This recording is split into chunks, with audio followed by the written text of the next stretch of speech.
Meron ditong rubber tree. Itanim po natin ito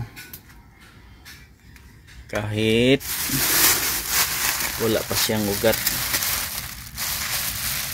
Cut po ito, galing sa cutting. Yan, wala pa siyang ugat, pinoto lang po. Yan,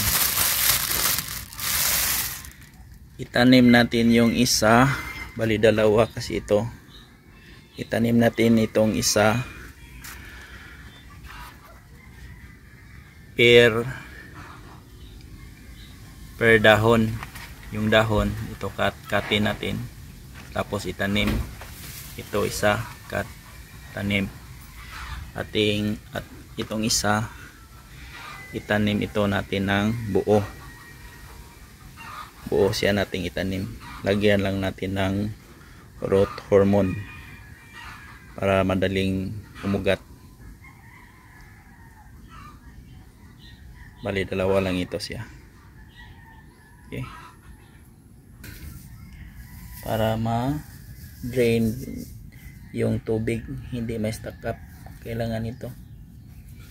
Saka yung yuta, itong garden soil. Yan, yung isa buo ko itong itatanim. Yan, mahaba siya.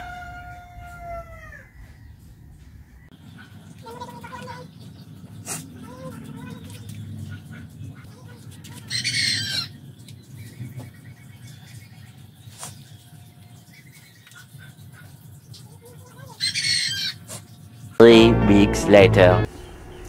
Ito na po ang kanyang resulta sa pagtatanim natin ng cuttings.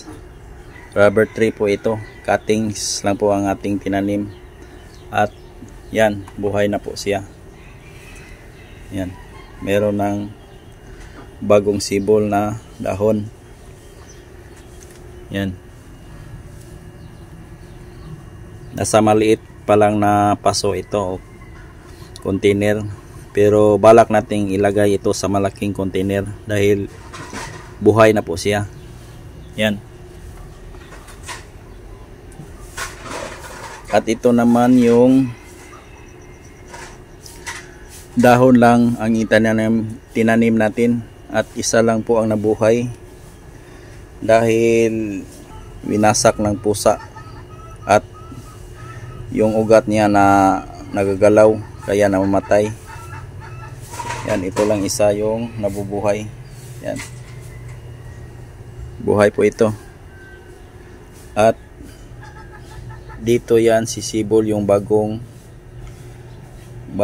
seedling niya, yung bagong sibol na dahon dito lalabas. Kaya 100% ito buhay. Kailangan lang nating diligan at hindi galawin para sure na mabuhay ito. At ito din buhay, sure na buhay ito. Yan. Okay.